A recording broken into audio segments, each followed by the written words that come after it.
Good evening. What you're about to hear is not an exaggeration. In the last few hours, a single Ukrainian strike has reached so deep into Russian-held territory that it triggered two very different warnings at the same time. Ukraine launched a long-range attack against a high-value target inside occupied territory, deep in Crimea, far across the border in Belgorod, or a similarly safe rear area Russia has been using to fuel this war.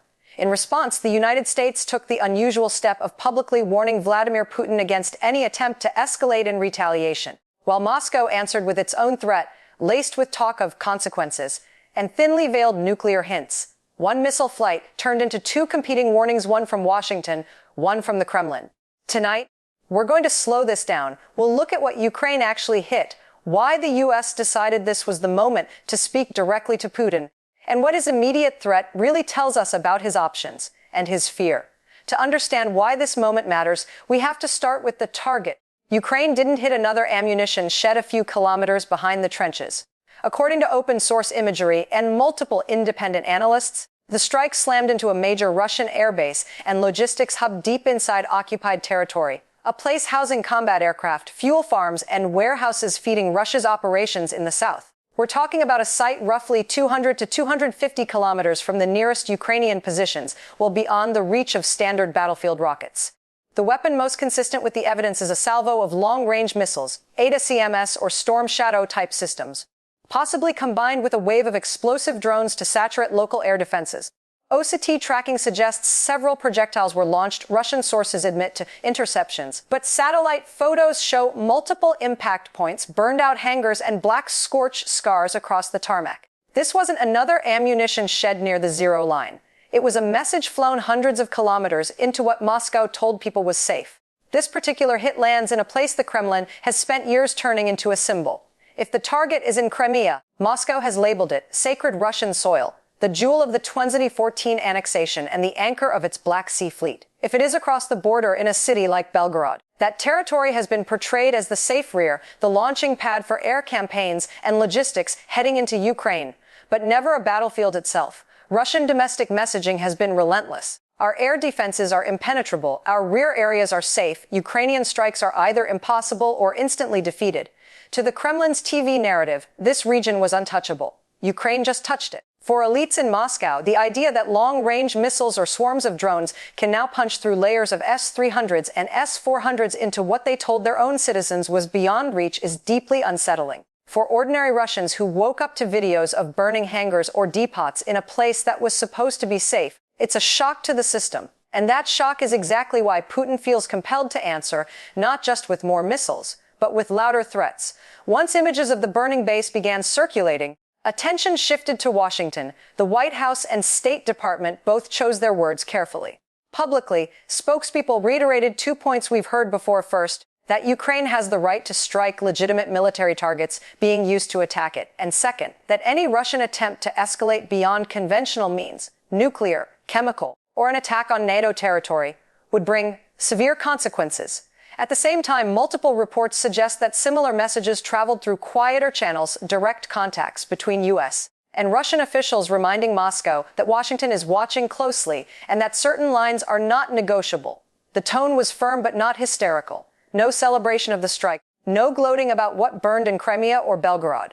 This wasn't a cheer for the strike. It was a reminder, we see you, don't make a bad day worse. The U.S. sometimes signals in public, via press briefings, when it wants allies and adversaries to hear the same thing. It uses private channels when it needs to be even blunter without feeding panic. In this case, both paths appear to have been used, not to restrain Ukraine out of fear, but to contain any temptation in the Kremlin to answer a precision hit with something reckless. Moscow's answer came quickly. Within hours of the strike, Kremlin press services pushed out a short statement and then a longer appearance by Vladimir Putin himself, flanked by generals and security chiefs. The language was familiar. Russia, he said, will not leave such actions without a response. Hinted at consequences never seen before, and warned that if what he called Western-backed attacks continued, Moscow would be forced to take preemptive measures.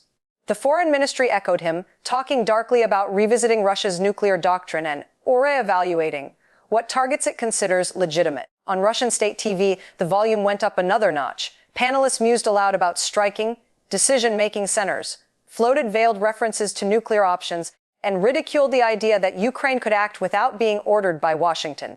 This is a pattern we've seen again and again. When Ukraine hits Crimea, when Western weapons cross some new perceived line, the Kremlin reaches for high-octane rhetoric and fresh red lines. When you're strong, you demonstrate. When you're worried, you threaten. Far from projecting confidence, Putin's response is a tells. He feels his supposed safe zones eroding, and his best immediate tool is not new battlefield success, but words meant to scare everyone else away from letting Ukraine keep going. When you put Washington's warning and Moscow's threat side by side, what you're really looking at is two governments trying to shape each other's behavior without tipping the table over.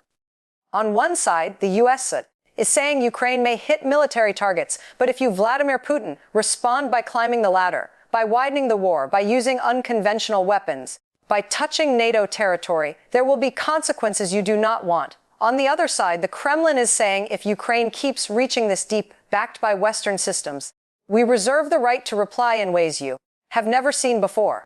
Between those two messages is what strategists call the escalation ladder, a series of rungs that run from conventional strikes to theater-wide attacks on infrastructure, to explicit nuclear signaling, and at the very top, actual nuclear use. Is this the start of a climb up that ladder? Or are both sides actually trying to freeze the next rung in place? We've seen versions of this before, U.S. warnings over chemical weapons in Syria that appear to have deterred their largest-scale use. Russian nuclear boasts after past Crimea strikes that faded back into routine shelling. The risk is miscalculation, someone reading deterrence as weakness, or bluster as a real plan. One misread signal in a war this large could turn a contained crisis into something much bigger. To understand Washington's posture, you have to separate two very different ideas. First, the U.S. view of Ukraine's rights is straightforward. If Russia is launching missiles, drones, and air sorties from bases in Crimea or inside Russia, those bases are legitimate military targets under international law. A country under attack has the right to hit the airfields, depots, and command posts being used against it, no matter how far behind the line they sit. Early in the war, the U.S. was visibly hesitant about deep strikes, worried that anything landing inside Crimea or Russia proper might trigger uncontrolled escalation. But as Moscow has kept escalating its own conventional attacks, missile barrages on cities, glide bombs on frontline towns, that caution has evolved into a more tolerant, case-by-case green light. The warning you heard from Washington this time is not about telling Ukraine to stop hitting military targets. It's about telling Putin not to answer those hits by crossing nuclear lines or dragging NATO territory directly into the firing arc. The message is not, don't hit them. It's, don't you dare take this to a place we all can't come back from. Every deep strike Ukraine carries out speaks in more than explosions, it speaks in messages. To Russia, the message is blunt. If you use a base, a depot, or a command center to wage war on us, it can be hit. Whether it sits in occupied Crimea or across the border in Belgorod, command and logistics hubs that once felt comfortably out of range are now just entries on a long target list. To Ukrainians, these strikes say something else. We are not forever limited to absorbing blows. We can reach into the occupiers' rear, hit the airbases at Saki, the depots in Belgorod, the Black Sea Fleet headquarters in Sevastopol, and now this latest target. And to the rest of the world, there's a quieter signal. These are not random blasts. They are disciplined, focused hits on military infrastructure, not terror attacks on civilians. On Russian maps, these areas are painted as safe rear. On Ukrainian maps, they're just coordinates. Putin's answer to this deep strike says as much about his remaining options as it does about his anger. Russia's conventional toolbox is not what it was in February 2022. Hay losses in tanks, armor, and trained infantry, a shrinking stockpile of high-precision missiles, and command structures that have been repeatedly hit or reshuffled all mean the Kremlin has fewer clean ways to hit back. That's part of why Putin leans so heavily on threats. Nuclear hints, vague talk of new red lines, and warnings of consequences never seen before are designed to compensate for battlefield setbacks and, just as importantly, to scare Western publics and politicians into pulling back support for Ukraine. If threats stop working, what's left in his toolbox? More of the same grinding assaults, more mobilization, more repression at home. On paper, Putin can still say, we have nukes. In practice, using them would risk the very system he's trying to preserve. His own regime, his elite's safety, Russia's remaining alliances. If Ukraine keeps conducting deep, precise strikes and the United States keeps backing them with clear, credible warnings, the balance of this war will slowly tilt.